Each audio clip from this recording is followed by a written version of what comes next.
Hi.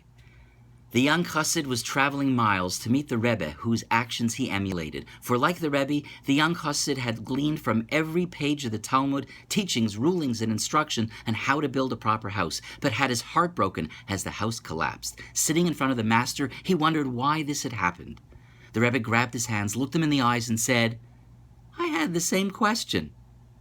Some questions endure and some don't. Some are asked by others even before us.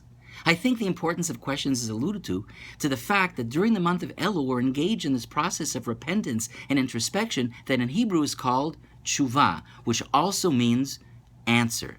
If we want to get to the right answer, we sometimes have to know what the right questions are. Without a question, there can't be any answer, any tshuva.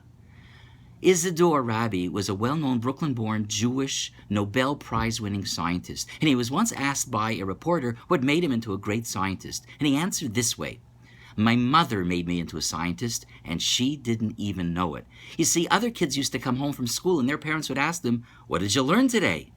My mother asked me, "Izzy, did you ask a good question today?" And that made all the difference. Asking good questions made me into a scientist. And I think asking good questions makes us into better people, makes us into better Jews, makes us into better human beings. We're in the time now of asking questions. We should never be afraid to ask a question. Ultimately, it's the asking of the question that leads us to tshuva. It's a Torah thought, and it only takes a minute. Shabbat Shalom.